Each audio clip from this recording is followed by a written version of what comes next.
সাহাবাই কারাম ঠান্ডা খাচ্ছিলেন, নবীজির সামনে উপস্থাপন করা হয়, নবীজি খায়নি, তবে নবীজি নিষেধ করেনি। তো এই দৃষ্টিকোণ থেকে পরিষ্কারভাবে বোঝা যায় যে নবীজি যা নিষেধ করেনি সেটাকে আপনি নিষেধ করার কোনো সুযোগ নেই।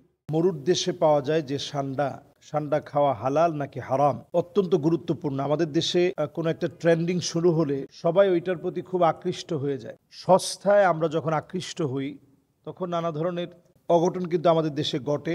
এটা বিগত অনেক সময় ঘটেছে। যেমন ঠান্ডা তো আসলে মরুভূমিতে খুব একেবারে হাতের নাগালে পাওয়া যায় না। খুবই দুর্লভ প্রজাতির এই তৃণভোজী এই প্রাণী ষান্ডা, যেটা আসলে লতা পাতা এগুলো খেয়ে বেঁচে থাকে, ঘাস খেয়ে বেঁচে থাকে, খুবই সামান্য পানি একেবারে খায় না। যখন তাকে ধরার জন্য যায় তখন সামান্য পানি, যদি সে তখন খুব তৃষ্ণার্ত হয় তখন সামান্য একটু পানি খেয়ে নেয়। এই ষান্ডাটা নবী করিম সাল্লাল্লাহু আলাইহি ওয়াসাল্লামের জামানায় সাহাবাই কারাম ঠান্ডা খাচ্ছিলেন, নবীজির সামনে উপস্থাপন করা হয়, নবীজি খায়নি, তবে নবীজি নিষেধ করেনি।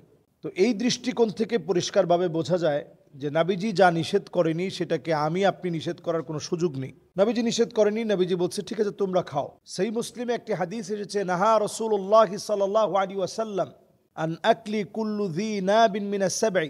নবী করিম সাল্লাল্লাহু আলাইহি সাল্লাম নখ বিশিষ্ট, খোর বিশিষ্ট, যেগুলো হিংস্রতার সাথে মানুষকে আক্রমণ করতে আসে, এগুলোকে খেতে নবী করিম সাল্লাল্লাহু আলাইহি সাল্লাম এই জাতীয় প্রাণী খেতে নিষেধ করেছেন। সহিহ মুসলিমের এই হাদিসটি অনুযায়ী আসলে অনেকে ষান্ডাকে, হানাফি মাযহাবের ফতোয়া হচ্ছে যে এটাও যেহেতু মানুষকে অন্তত ক্ষিপ্রতার সাথে আক্রমণ করতে আসে, আপনি দেখবেন ফুসফুস করে আওয়াজ করে, এজন্য হানাফি মাযহাবের ফতোয়ায় এটা খাওয়াকে পছন্দনীয় মনে করা হয় না। অন্যান্য মাযহাব অনুযায়ী এটার ব্যাপারে তারা নিষেধ করে না। তো এই দৃষ্টিকোণ থেকে আরব দেশে যে ষান্ডা খাওয়া হয়, বিপত্তি ঘটেছে এইখানে যে একজন ষান্ডা আনতে বলেছে, সেখানে গুইসাপ নিয়ে আসা হয়েছে। গুইসাপের ঠোঁটের মধ্যে, মুখের ভিতরে এক প্রকারের লালা আছে যেটা চরম বিষাক্ত, এবং গুইসাপ লালা ছিটিয়ে দিতে পারে।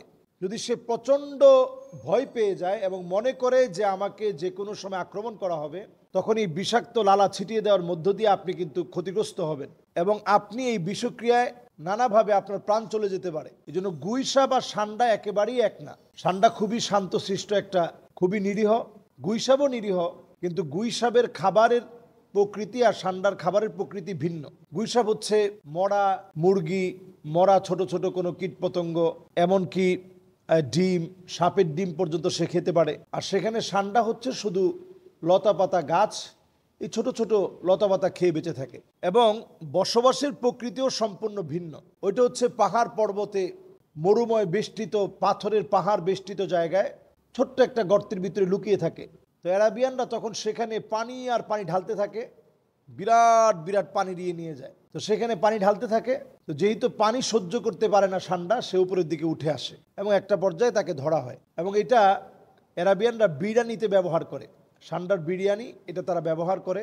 ষান্ডার তেল এটা ব্যথার জন্য এবং অন্যান্য অনেক কাজে এটা ব্যবহৃত হয়ে থাকে। মূলত এটাকে অনেকে খুব উপকারী বলে মনে করে এবং খায়, যে ষান্ডার তেল এটা শারীরিক সক্ষমতার জন্য অনেক বেশি জরুরি, পুরুষের শারীরিক সক্ষমতার জন্য জরুরি। এই বিষয়টি আসলে ঠিক এভাবে বিষয়টি আসলে কোথাও পাওয়া যায় না, কোনো গবেষণায় এই বিষয়টি এভাবে পাওয়া যায় না। ষান্ডাটা মূলত অত্যন্ত চর্বিযুক্ত একটা প্রাণী। এই চর্বিযুক্ত এই প্রাণীটা বেশি খেলে মানুষের ফ্যাটি লিভার হবে এবং নানাভাবে এই ফ্যাটি লিভারের কারণে আপনি অসুস্থ হবেন। এবং প্রচণ্ড বেশি যদি আপনি মাসে যদি কয়েকবার ষান্ডা খান, এটা আপনার অনেক ধরনের ফ্যাট, জায়গায় জায়গায় এই ফ্যাটের কারণে আপনি ক্ষতিগ্রস্ত হবেন, শরীরটা নানাভাবে অসুস্থ হবে।